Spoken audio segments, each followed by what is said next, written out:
Hi, welcome to the inaugural episode of Author Circle. Author Circle is my Substack. In Author Circle, we help each other and especially the aspiring writers to navigate the journey of writing, publishing, and marketing their books. For the very first podcast, I'm thrilled to announce masterclass with Michael Thompson. If you don't know who Michael Thompson is, he is an accomplished writer on medium.com with over 80,000 followers. And he's a master storyteller and is author of a newly released book, Shy by Design. Welcome, Michael. Thank you for having me on. I'm excited to be here and talking in Australia. Yeah. So we are on the opposite ends, basically. I'm in Canberra, Australia, and you are in Spain. Yeah, I'm in Costa Brava, about an hour north of Barcelona, towards France. Wonderful. And, I'm coming to Barcelona in March next year. oh, cool. Yeah. No, it's different types. Yeah. I'll keep you posted. So we might be able to catch a coffee together. Yeah, for sure. There's a bit of a story behind how I got Michael onto this podcast. So Michael has been doing a lot of podcasts recently. And in one of them, he said that he, being an introvert, he craves for human connection. But most people don't connect to him or don't write to him because they think he's very busy. But in fact, he actually wanted them to connect to him. So when I heard those words, I thought, okay, maybe I'll try my luck. And I wrote a message to him saying that I would love to connect with you because you are my hero from Medium days. And I would like to have a chat with you or interview. To my surprise, he not only responded, but agreed to do a podcast interview with me. So here we are, Michael. Thank you. Yeah, it's funny. Like, I'll get it. Like, I talk myself out of sending messages to people all the time, too. Like, oh, Mhm. I saw that they're doing this. They don't have time for an email. But it's something that if you take a shot and you send an email and maybe you don't get a response because someone's busy, maybe you do, maybe they say no. But generally, it's very easy to say, oh, they won't respond. But you never know. It's one of those things where it's like I've been sending an email once a week for 5 or 6 years to someone Mhm. whose work I like, or like a designer. Like it isn't just writers. And yeah, it's led to amazing conversations, friendships, collaboration partners, job opportunities. So just sending the short little messages saying, I like what you do. And yeah, be cool to link up. Wow. And that is a tip I'm going to take and use more often. So once a week. That's Well, it's a week. Yeah, it sounds like a lot. I'm in Spain and I'm like miss speaking in English to people. Like most of the day I'm out in Spanish or Catalan. So I yeah. like miss speaking in English. So I try to have a call, a couple calls a week, like Yeah. you know, Mhm. with people like outside of my clients. Okay. So like new people. Mhm. If it's once a month, you do it just as long as you do it consistently. I talk about this in my book a lot, like just how those small connections, if you're interested in someone's work online and you have an energy about it, the person who you're emailing can generally feel the energy. And if you drop some information showing that you have been following them and like their stuff, that's the best way. It's just a little small contact, but like it opens the door for a conversation. So maybe it's not like asking immediately for a call, like maybe not if you're not comfortable doing that, but just Mm. saying, thank you. I appreciate your work from you doing X. I've been able to do Y. No need to reply. And gratitude from Barcelona, whatever. Like just those little short things like open the conversations with people. And it's just something that I like doing. It's a good habit that you think about someone else who can I meet each week. Wow. That's a great nugget already. And we are in few minutes in the interview. Uh, So let's start. I think I wasn't able to do justice to your intro, Michael, because this is my first podcast. And as you can tell, I'm a rookie. But how about we start from your writing journey? So every writer's journey is different. And before you were a writer, what you were doing and how you transitioned into a full-time writer. Yeah, first of all, I think you're doing really well for a rookie podcast host. I'm on a lot of these and they have to stop, start again, stop because the host gets like when they're doing things. I think it's really, but I grew up stuttering and I was really shy. And after college, my friends were doing stuff and I was sitting on the sofa or I was bartending or bar backing in bars in Baltimore. And I realized I had to do something a little shocking to Mhm. myself just to get some confidence. So I took a sales job with the intention of it only lasting a couple of months, like just to be bad so I would feel like less embarrassed in the future. Like just get pushed against the wall. And it turned out like I did get like I was bad in the beginning, but over time I learned like to the fact that even if I was stuttering or shy, I had strengths that could translate to sales, which was really shocking. I was a good listener. I asked questions. I tried not to have the focus on me. Like I took notes. I tried not to get myself into any corners because I wasn't Mhm. good to my way out of them. So I just basically like, and within a year, I was in the top 10 of the company sales force. I got promoted to management, then corporate trainer. And it was just basically my clients were like, oh, it's a relief that you're not a salesman. It was like a reverse psychology thing of what? Like, you're the guy who's going to help me with this? Yeah. It's like, oh, it's nice. Like, you're not overly charismatic, like, not trying to like s- fast talk, smooth talk all the time. And that went well. And then I took the money I had, the confidence, and I went to Central America. I tried to do property development in Costa Rica. That went horribly. My business partner's dad changed the deed of a property with a pencil and pen. Mm. Costa Rica. Like I just published an article, like a story on like this on Substack this past week, and he sold it out from under me, like during the financial crisis of 2008, 2009. Mhm. And so I was expecting a call for $250,000, and I got a call saying that there's a massive problem. So I gained my confidence in Baltimore in sales, then lost it in Central America. And I went and got drunk for a couple of years in Pennsylvania. Stayed at my parents' house for a bit with friends and went and I bought a ticket to Barcelona on a whim Mhm. and with a couple of $1,000s in the bank. And I started to teach. And that led to my wife, like I met my wife in Barcelona, like we started a family and like I couldn't, like I quit smoking. I couldn't go golf for 5 hours a day or like whatever dads do to like to have an excuse to leave the house for a long period of time. So Mhm. I started to write and that was maybe 8 years ago. And it immediately clicked. And I got into Fast Company within a month. Inc. had shared that. The Stephen Pressfield's blog team had shared some stuff like really early on, Thought Catalog, Thrive Global.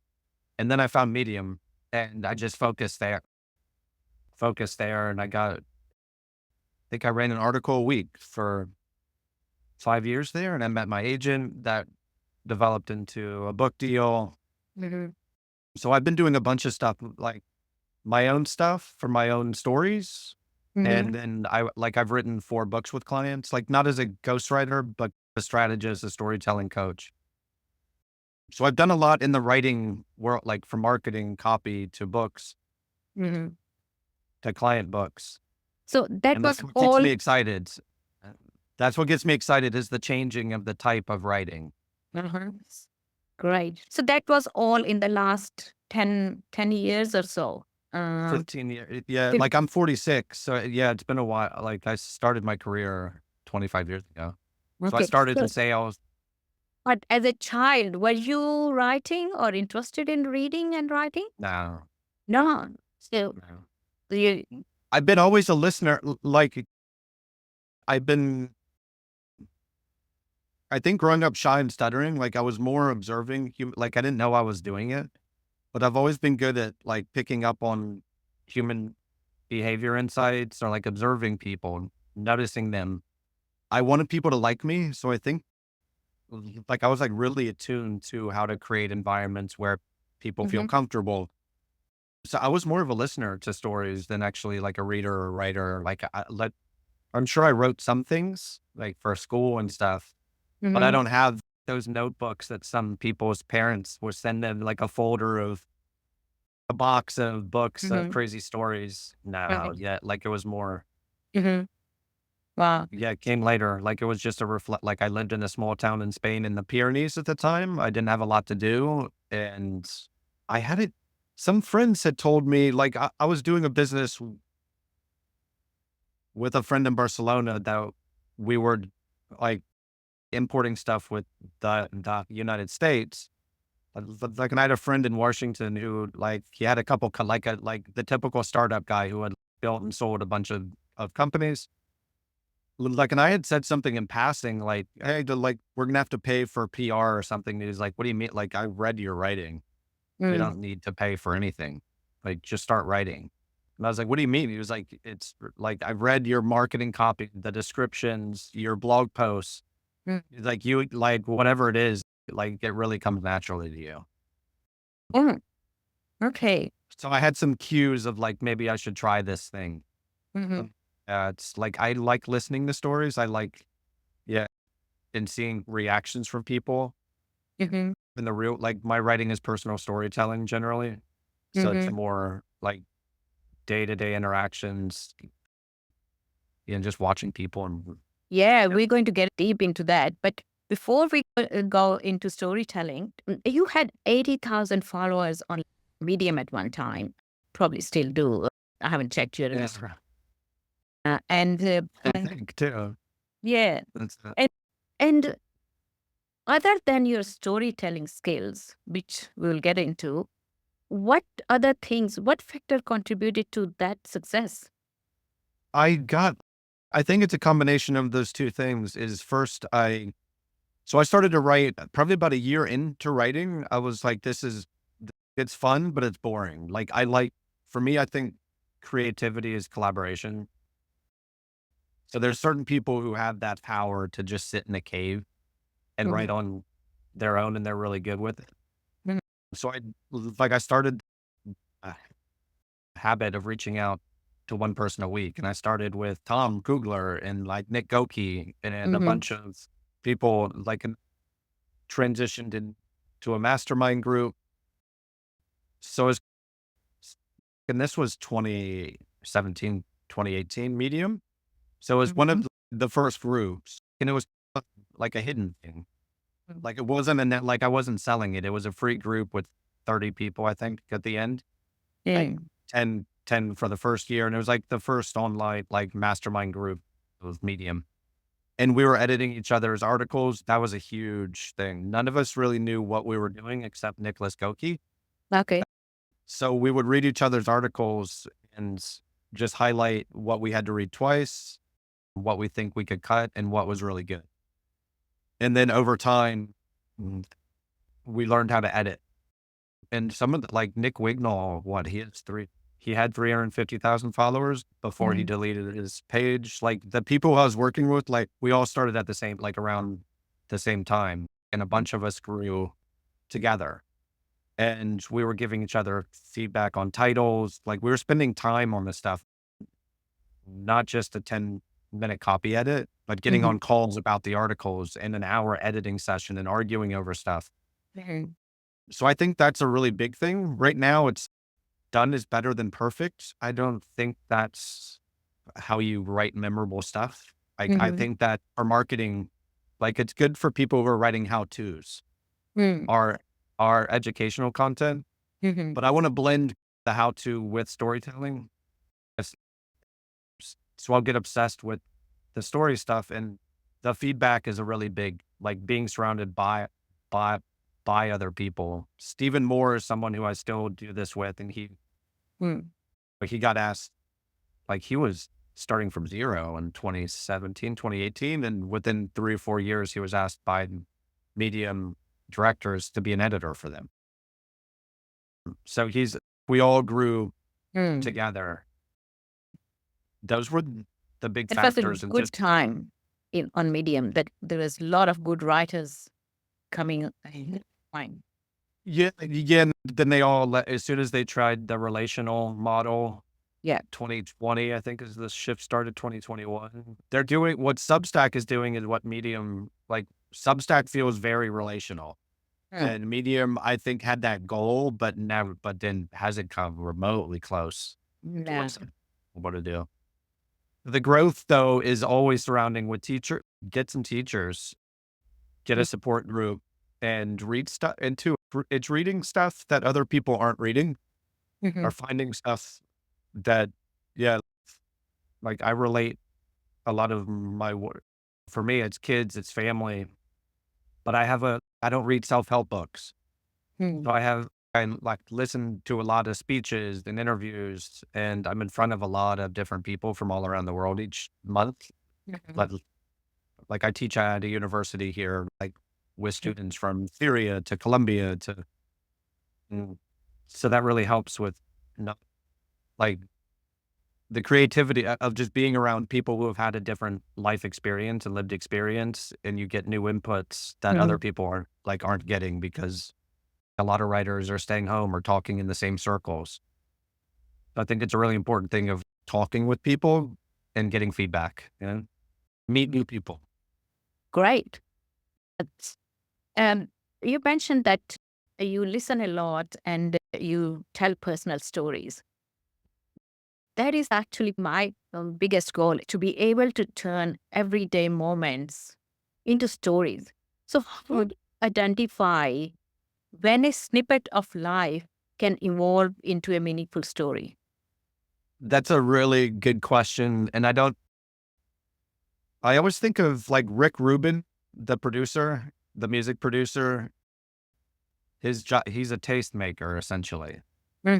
Like when he hears something like a trumpet in the background of a song, we have to intensify that. Our Mm. Billy Oppenheimer is Ryan Holiday's research assistant. Mhm.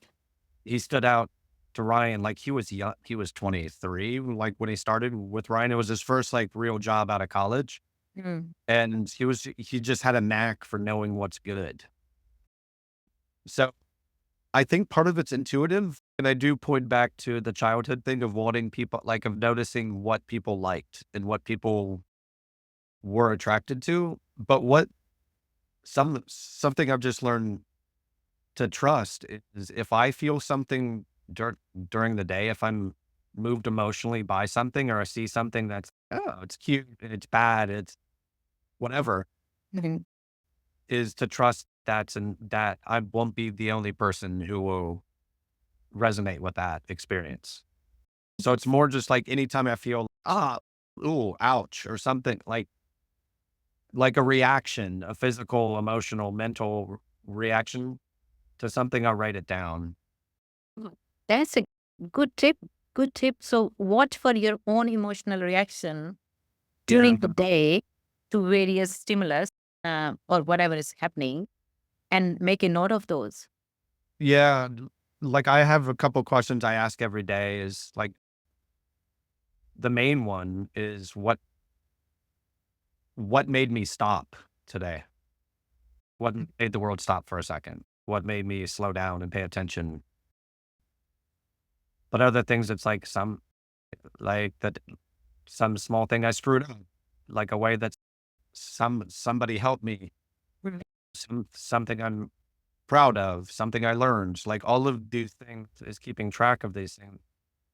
It's just the discipline of a little journal, and I write one word cues, like our sentence. I don't write like a whole explanation of something. It's more just like my kid said this, and I'll remember the circumstances. Yeah. But I take notes, but I like listen to myself of like, ooh, like that really spoke to me. And generally, if it affected me, it's going to affect someone else. Great. The interesting thing though is I rarely write this. Like most of the things you read of mine are like 6 months, a year, 3 years after the fact. Y- Yeah. It matures. The story matures Yeah, I'm from not that like point. documenting. my life like every day or something. It's more just like I have a notebook full of these things, like, and I Mhm. don't know how to write all of them immediate. Like it takes some time for other things to connect or to have a, if my kid does something interesting, like my youngest 3 years ago, he ran in to the bathroom. I was brushing my teeth and he just looked up at me. He's like, Papa, we have brains for thinking. And then he turned around and ran on the couch and he watched the Liverpool football game again. And I was thinking, like, it was cute, but what is that? Is that a tweet or what is it? And then with AI started, and I was like, oh, that that could be a cute introduction for an article or a story about AI. Or did that? It just, I have all of these things I've written down that I connect, and when I'm stuck, I read over past entries and I find connections between ideas, like in Mm. stories. You know? Just a side question. Do you collect them in a notebook or do you have a uh, digital tool like Obsidian and Research? I have a bunch of notebooks that I can't even read. That it's just, Yeah. yeah, I'm really bad with online organization. Yeah, I know I could probably speed up my life with Notion, but yeah, I don't know. I like the messiness of collecting the weekly things, like on the notebook and reading through them, like sitting on the sofa, reading through the pages. Mhm. Yeah, it's more me than it is like a spreadsheet. I Yeah, I could, don't. I think handwritten notes are much better than It's the fun digital. to try to mid to see what your brain like. Why do I have that on the same page as that? And what was I thinking that day? It's a fun exercise. Mm-hmm. But with stories too, it's interesting that like how we remember things 6 months or a year afterwards Mm-hmm. changes a little bit. Like, how do we want to remember it versus reality, or if someone else was watching would be different. So I Mm-hmm. think that's what kind of, I try to make my stories like very visual and like almost a dream, like a reflection dream state kind of Mm-hmm. thing. Mm-hmm. And I think that the separation of time really helps Yeah. of making it feel like a story instead of just a daily, like something that happened during the day. Because you see what was around then, and your Mm-hmm. brain has different, like it can shift a little bit. I don't know what's true.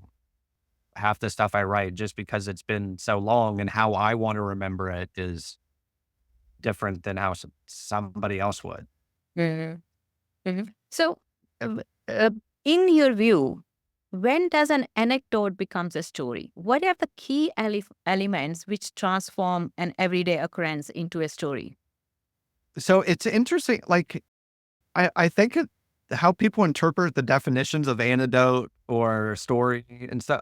Like a lot of the things are right. Like I have my big cornerstone stories of growing up shy, and like and stuttering, and then becoming a Mhm. leadership lecturer and communication strategist and a writer, losing my money in Central America, finding happiness while broke in Spain, being scared to start a family, to loving being a dad. So those are my like big theme stories that I can write around. And then the other ones are more like circadian, like it's the 24, like what happens in the 24-hour Yeah. period kind of thing. Yeah, and a lot of those are just anecdotes. Like I'm glad that you asked the question of sometimes an anecdote can turn into a kid's book. Like it's not Mhm. like it's a story. Like what's the line of anecdote? Like in story is more the question. Like, and I, I I, don't rem- know. yeah. I remember one reading in one of your articles where you tell the story of your father-in-law coming home from a walk and he's taking his shoes off and he says this is his last walk up the hill or something. Yeah, He stuck with me, but it was an anecdote. But somehow you turned it into a story with a I lesson at the end. yeah, I think I'm trying to blend. Yeah, he had gone. He was 88 at the time or something. Like, and he came home and he was like, "I had to say goodbye to my favorite mountain today." Yeah. Because he, and I was like everybody at the table was like, "Boom." big life mode. Like he's been hiking his whole life. And that, then I shifted it to like the lesson that we can take out of it. Mm-hmm. So I don't think it shifted into a story. Like it's, I don't, with Medium editors, I stopped like they didn't know where to put me Mm. because it was personal development, but not like the other personal development stuff. So I was more showing instead of telling. And then I would do a little bit of telling at the end, but really soft. Mm. So I wasn't giving instruction. It was more just like a, hey, try it for yourself kind of thing. Mm. But like always starting half of my articles start with a 400 to 600 word story or anecdote from my daily life. And then it shifts into what we can learn from like how, like I broaden it that, that you can use that tip also. So I learned something from the world, from someone, Mm-hmm. and I'm just sharing that in the anecdote or the story because I have like the setting, the challenge I was going through, how their tip helped me, or how I saw the world through a new lens, and then I expand it for readers to be able to do the same thing. Mm-hmm. But I don't know if I'm a storyteller or really good with anecdotes or what the word is. But Well, you it's are definitely a storyteller. yeah, it's more. But these small things, like I always struggle too, is like someone wrote, I call these mini stories. And I'm like, what? Like, that phrase has existed for hundreds of years. It's not a new, we're not making a new category or anything, but I fall somewhere in the, yeah, in a different kind of, like with books, it's long stories, it's storytelling. But with a lot of my articles, it's just little short quibs. I think the storytelling is a very wide term, and the story is something which emotionally moves you. To me, that Yeah, and that's a good definition of it. that's my definition of a story. Example attributed to Hemingway that baby shoes never worn for sale. It words, but emotionally moves you. So that makes it a story. It's not the length of the story, but it's the emotional response it generates, makes it a better story or a story. But I noticed that you tell so many stories about your family and your kids and your wife, your parents, and your own weak moments, like when you were stuttering and then you were afraid of rejection and all those. So, what role does vulnerability plays in your writing, especially when you're telling personal stories? How can aspiring writers can tap into vulnerability without feeling exposed? It's interesting that like a friend who runs a company here in Spain had said, I love your writing. Like it's really great for like personal branding and growth, but like it's awful for monetizations because it's, and I think there's a part of, there's a truth to it. Like I earn enough to survive, but like I'm also not like the 6 figure a month, the person on Twitter saying I earn X amount per Mm-hmm. month just because I earn a normal like living. Yeah. But the vulnerability side is I've never like I need to know someone's why for me to follow them. Mm-hmm. And I don't like authority. Like I had experiences with teachers like in school of being made fun of and actually threatened by teachers and because of the stuttering and this kind of stuff. I grew up with surrounded by military. My dad was in like the Air Force and he was a great guy, like he's a good guy, but I was surrounded by Macho more kind alpha of, type. right? So I think like I've always rejected and I'm like even in sales, it's like I had a team and stuff, but generally you're on your like you need to make money. It's up to you. So I had bosses, but no one like it was if I didn't want to show up to work, they couldn't force me to show up. It was a straight commission jobs and this kind of stuff. So I've always been like reject authority in a way.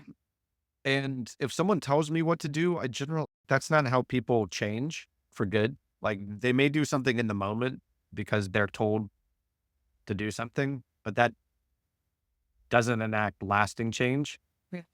So I need to be like, I prefer to show people what I went through, how I experienced it. like instead of saying, like instead of telling. So I use storytelling as a way, like, and generally in terms of building a connection, someone, like if you go to the store right now and you like, it's only green lights. You find the 6 things that you need to find in 5 minutes. You come home and you make the world's like best tacos in the world. Mm. That's a story. It's like, it has to have a challenge. It has to have a little bit of tension. Doesn't have to have a massive challenge. Like a lot of mine are mental challenges, like not a physical challenge, like self-talk, Mhm. self-sabotage and stuff are challenges also. So I always try to have it as vulnerable. Like I guess it comes off as vulnerable, but it's me just sharing the times I screwed up or the times I was scared, the times I was embarrassed. Like we all have these moments. Mm.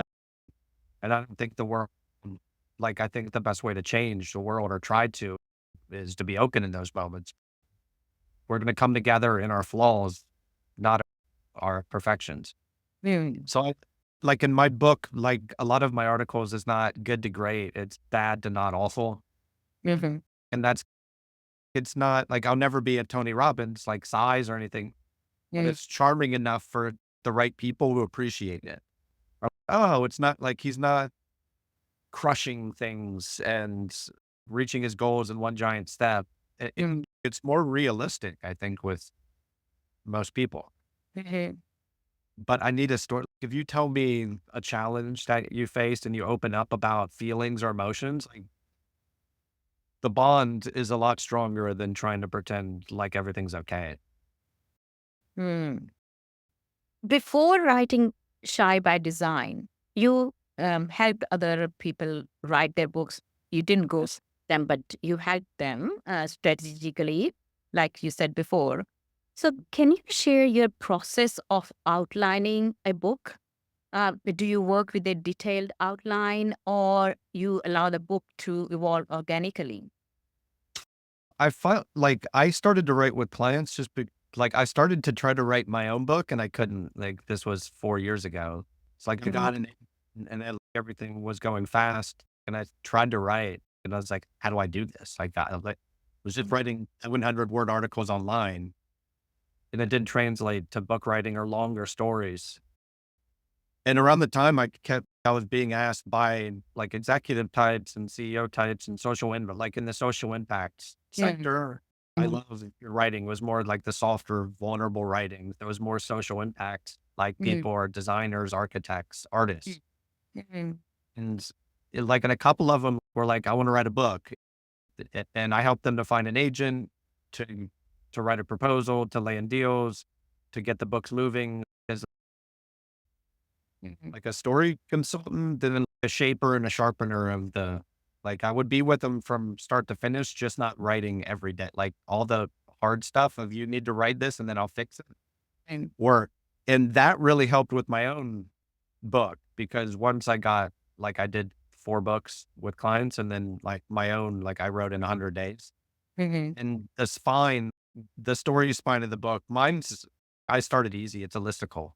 It's like the book is shy by design. The Mhm. subtitle is 12 timeless strategy or prin- principles to quietly stand out. Mm. But all through the process of all of the books, the outline shifted. Some of them a lot. Mine last minute in a way, I cut it into 3 parts. So I saw the themes of the steps of the Mhm. principles.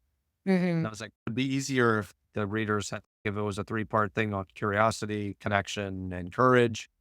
Mhm. Other clients, yeah, it's like the story spine of the book is really important. And I Mhm. think if you do the work of a book proposal, even if you're not going to get, if you want to self-publish a book, write the Mhm. book proposal like you're sending it to Penguin Random House Mhm.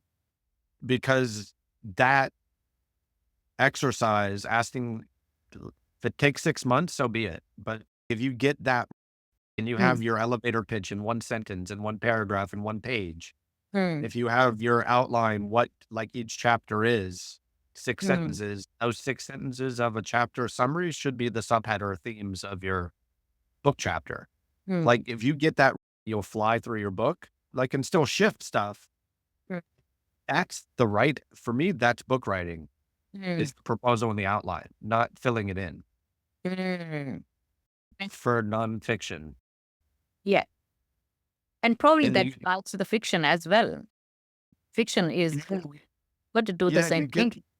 you get early feedback, like with a book proposal, like we always wait for like when you're writing a manuscript Mm, to get feedback from readers. mm, Like in a book, like a book proposal is like professional writer friends or editor.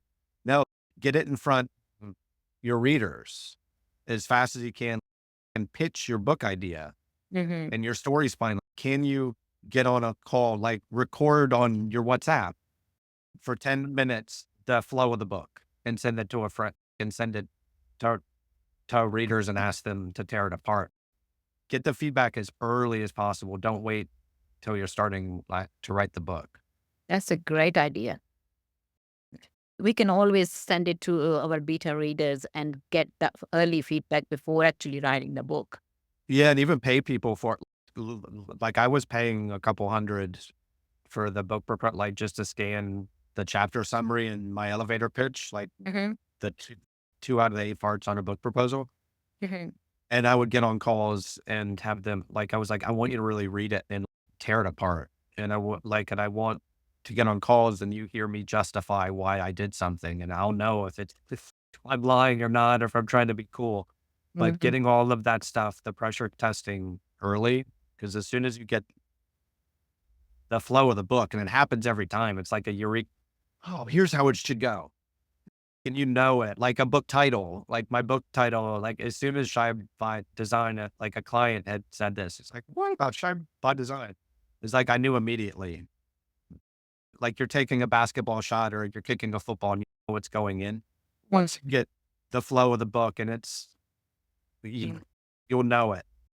And if you don't have that moment of being really confident of the flow of the book, Mm. I would hit pause for, yeah, and because that needs to happen. Okay, so this is the outline. So when you are writing your chapters, do you write it in a linear fashion or do you work on different sections as the inspiration strikes for that particular part? I am very emotional. Like I have to feel something. So I never, yeah, if you watch me write an article, even like I would be conclusion, like, and then I'd hop back up to the introduction. I never straight through something. I have to feel something. So I generally have things open of four things I need to work on. If I'm if the book is done and it's editing, it's what are the six problems? What are the six areas I know I need the conclusion of chapter two? So I'll read the problems and have oh, I'm thinking more on this one to go solve it. And I get the feel, oh, like I'm excited to, it's like, oh, I have an idea for that. But the two best chapters in my book, chapter 10 and 11, I wrote, I had one of those it was 3 hours on my bed on the Saturday morning. Like, and I sent it to my editor and he was like, don't touch these, clean them up, but don't Mm, touch them. And I was mm, just in the zone, mm, the themes of be bold and there's the last two chapters. It's 11 and 12. It's about taking the like courage and then helping other people. So it's like my two big themes I've been doing work on. I had stories for them.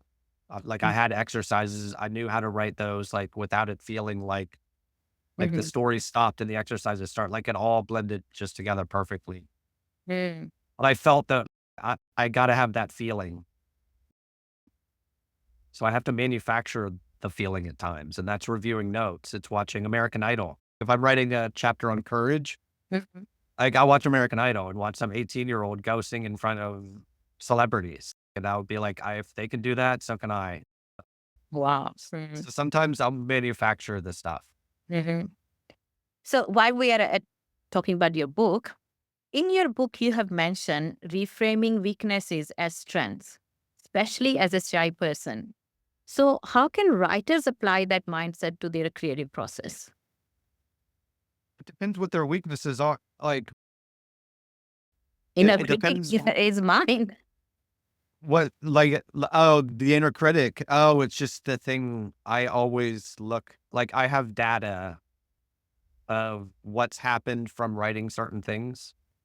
So I have, like, I wrote an Mm, article and it leads to meeting a collaboration partner or a friend or having a great phone call or meeting you, mhm, whatever it is.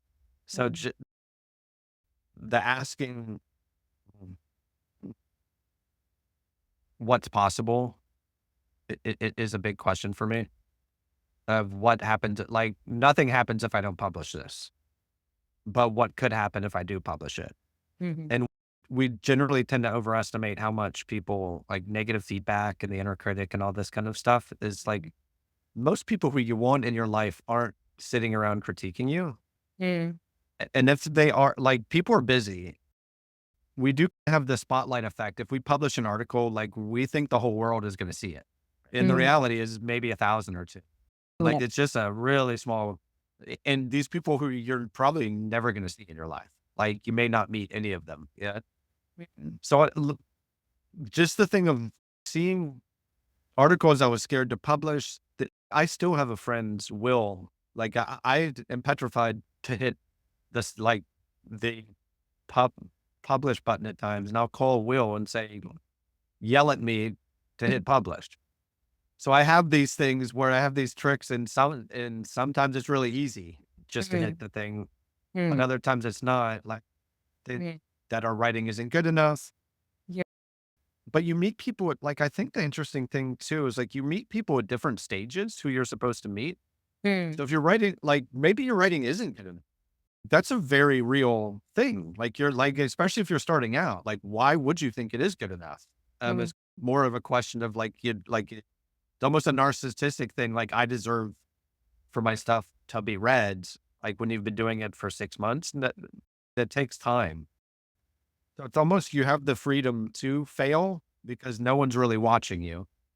Don't think you know it all, because with writing, it's going to take you the rest of your life to figure it out. Like, you'll never figure it out. And then the thing of what could happen if I do publish this and the good mm. things that have happened from small articles. Yeah. Uh, For the first 18 months of my writing online, nobody read what I wrote. That was the best time because I could write and practice and wasn't worried that who is going to think what, especially the people who knew me. And then when I was writing my first book, I told myself that I'm going to write the worst book ever written. I And That's great. And that got me going. And that turned out to be my best-selling book so far. So it's amazing that how we trick our inner critic. it's funny too with the inner critic is what connects us with readers. So, like, being caught, yeah, like being slow to publish stuff or having these thoughts of I'm never going to grow, or there's so many people who relate to that. So it's actually the thing that kind of connects us with Mhm, other people. I have a thing with my articles. I either start with conversation, like a dialogue, mhm, introspection, mhm, or action. And introspection often, like, my book starts with that. It's like, well, what the hell am I doing here? I thought to myself, I'm way out of my element. This place mhm, isn't for me. I mhm, felt like I didn't belong. And I wasn't strong enough to be in a sales environment, or I wasn't smart enough, whatever it was. And other people, that self talk, like, you can mhm, use it as your superpower in your writing, actually. Just be mhm. honest with what you're thinking and feeling. And they also brings the vulnerability right at the open and people start connecting with you. Yeah, there's a funny, like, really fat on the side in Rocky, the movie Rocky. Awesome. Yes. Sylvester Stallone's a big, strong guy, and he's running down the streets of Philadelphia. Like, he's very Italian, like, he looks like a boxer, and he's doing this. And he stops and he picks up a kitten and he pets the kitten and he's really soft with it. Mm, And, like, you have the thing of being strong and sensitive. mm, So by taking a sales job, our brave and vulnerable is like my favorite combination in a human being. It's like mhm, brave enough to put yourself out into the world, and vulnerable enough to share how the feelings, emotions, the outcomes of that experience. But with Rocky, I see that he's got that thing where, like, it appeals to the strong guys, and then also the women. Yeah, it could be women or more sensitive, like, like, I would spot the cat moment. Like, yeah, I wouldn't save the spot cat. his muscle. I would think of the cat, not the Mhm. muscles. But Mhm. you get the muscle people and the cat Mhm. people, and you have something cool. Yeah. Mhm. So, in your book, you have a chapter, whole chapter titled Know Your Heroes. Now, some Yeah. people say you shouldn't meet your heroes for the fear of disappointment. What makes you conclude that knowing your heroes is essential? So I think it was Warren Buffett uh, who Hmm. was asked about his heroes, who his heroes are, and he named people in his life, not superheroes or author or actors or famous or Hmm. celebrities. Hmm. So I define hero like someone like always try to keep it someone who's like a normal human being, like my writer friend. So the people who I was admiring Mm. when I started out, Mm. like it wasn't Hemingway. Like Hemingway, maybe a hero, but more of like a realistic, like somebody who I could get to know. Mm. And so defining who your heroes are and what type of qualities it is, I think is the first thing. But getting to, I think you should get to know them because you realize that if they truly are someone worth being your hero, Mm. they're going to be a normal human being. You're going to see that pretty quickly. So if there's someone who's really arrogant or something, maybe that's not like, it's not the best thing for you to like, it Mm. was better not to learn that. But I Mhm. always think you should get to know the people that you're curious about and admire. You can sit all day and have like images in your head, but Mm. getting to know them, and maybe it's like they write with powerful words and like, and you meet them and they're really soft or quiet, reserved. Like, I like that more. Or vice versa at times where it's, oh, wow, Mm. they really soften who they are. So Mm. their words attach with more people than they're like Ryan Holiday, I think is a good example of someone like he writes about stoicism, Mm. probably because he thinks he's like not a very nice person at times. You can see he's ambitious, you know, he likes to move fast. He does things his own way. He's really productive. Mm. Um, so the stoicism, I think, is for him to just chill out. Wow. So you see the things like I like to see that, and I think you should get to know the people. Like it's a good question though. There's some people who maybe you want to keep like on a cloud, Mm. but for most people, if you like someone's writing online, yeah, Mm. try to get to know them. I was like really scared of all my, let's call it medium day heroes. I never bring myself to comment on their work. And then when slowly I started reaching them, they all were so nice. Yeah, And Nick and Tim, they all are so rich. yeah. It's not well, especially with Medium too. Like we looked there that it was uh, like it's on platform, but it's not a huge platform. If you ask like what's the best place to publish your work now, Mhm. some of those lists don't even have Medium on it. Mm. For creator stuff, you have like YouTube and Reddit Mm. and Mhm. LinkedIn, Twitter, X, Substack. Mm. But with Medium too, it's just normal. It's generally normal people. Like Mm. Obama is on there. But in general, it's normal people who, many of which who got their start on Medium. Yep. So I know that reaching out, like Tim, I think Tim, me, Nick, we all, Tom, will reach out to writers who we like who are starting out and Mm. said, hey, to say hi. Mm. 'Cause we had that same thing, but it's not yeah, I've never been recognized in the street from writing on Medium. It's, we're all, we're all a mess too. We're like, Tim may earn more, but we all have our problems. My moment of glory is that I write on the same platform Barack Obama writes. So, okay, coming to your book publishing. So, did you traditionally publish your book or did you go with self publishing path? Yeah, I went with a traditional publisher. And Do you ever self publish your book or do you want to stay with the traditional publishing? I don't know if how write another book. I like it with other people. So maybe with someone like an and type book. Mhm. A lot changed. I signed my deal right around the 2021, 22? No, 2021, like during COVID. And a lot changed in the world Mm. between when I signed the deal. First, I had to write a proposal, shop it, find a publishing. That's a long process, 6 months, Yeah. a year for a lot of people. Write the book, 6 months to a year. The publishing house generally needs, if they're going to prioritize it, they'll generally push it out a year. Mm. So if you get a publisher who's, we need, we need this done immediately, Mm. and you don't get advance or really like low advance, all the like all the sales stuff is going to be on you. Like they're Mhm. just using, so it's a 3-year process for me Mm. Mm. of deal writing, Mm. then waiting essentially. And self-publishing, just looking back, I probably would have I don't know. I Mm. probably would have self-published. Going forward, I probably will also, just because I didn't like the wait. That is the reason most people actually go self-publishing. Yeah, and a lot of the publishing houses are in turmoil. Like their teams are being shifted around. They're being bought by larger like my publisher was bought by Bloomsbury a couple Mm. months ago or 6 months ago, right before my Mm. launch, and it shifted things. Mhm. Um, and generally, you're going to sell the book. So do you want to give 90, 80% of your profits to a Mm. publisher? Yep. Going forward, I think I wouldn't self-publish yeah, the speed, I don't, corporate sometimes isn't the best thing for me either. Like would like to do kids books. I want to do collaborations with people.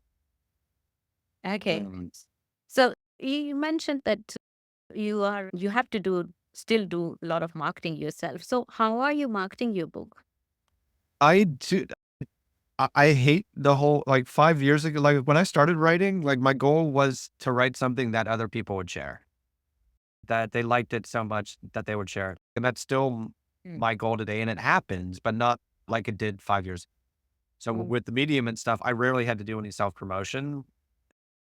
So I had, I think 2019, 2020, like everything I was writing, like average 30, 50,000 views. So it's just going, and that made me lazy. I'm glad it happened. Like it was nice because I had two really young kids in the house at the time.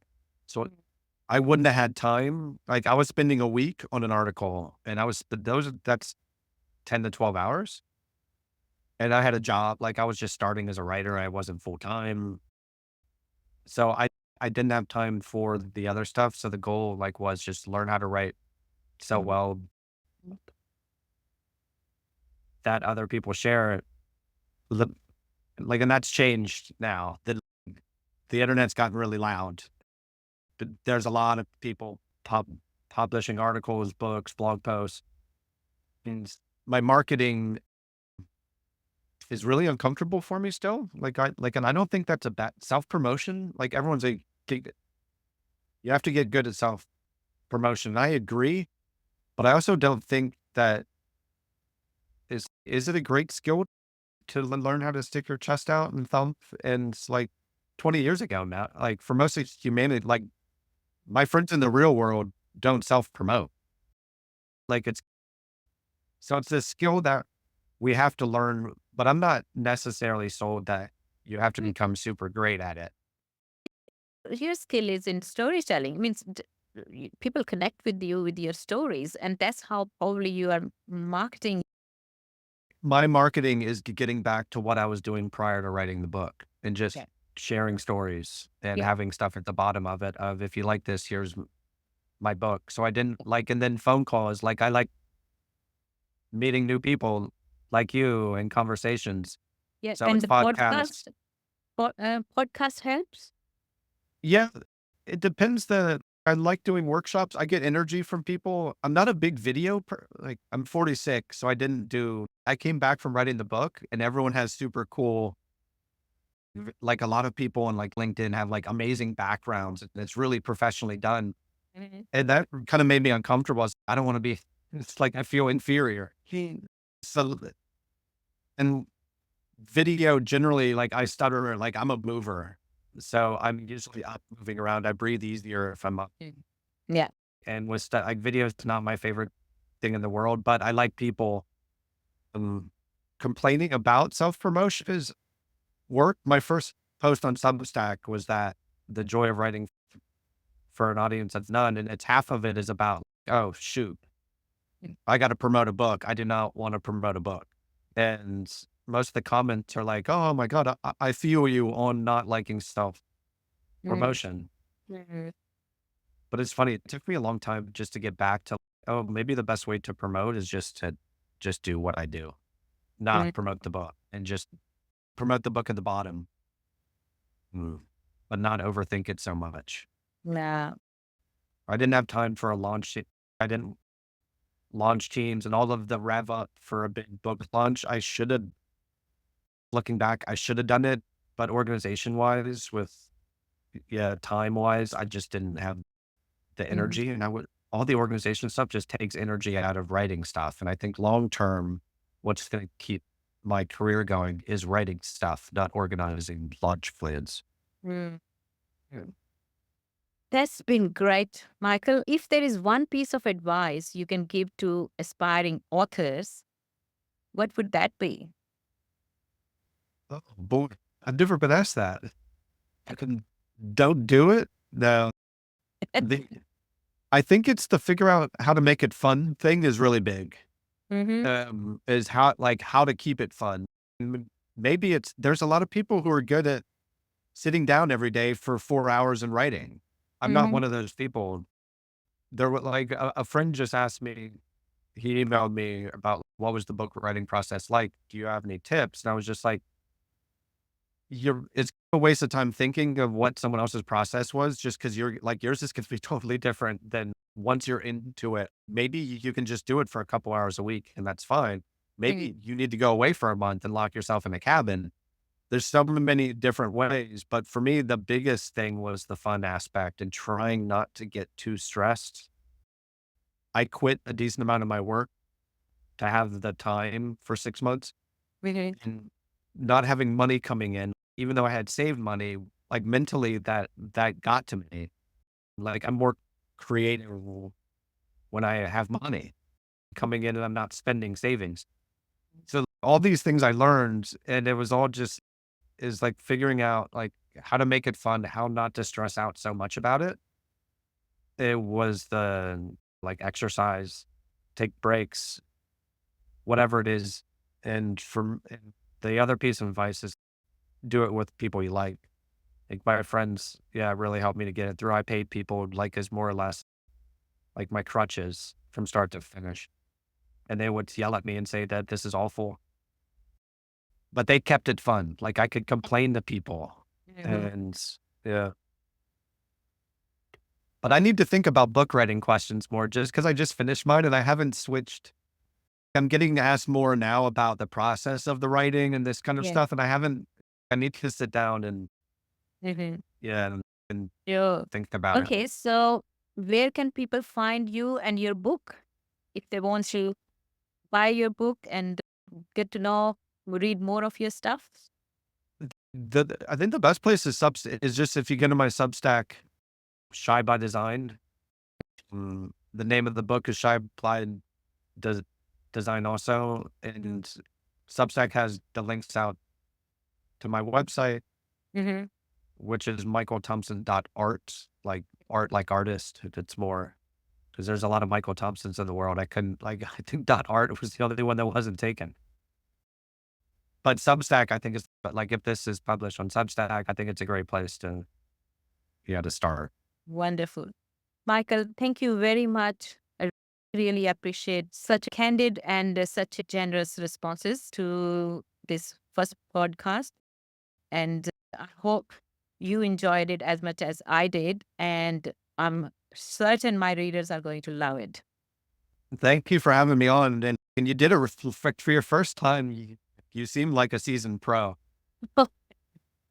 It's very interesting. The people, if you were worried about the Substack or reaching out to Mhm. people and stuff, that's your superpower because it means you care more than other people. So you want it to turn out well.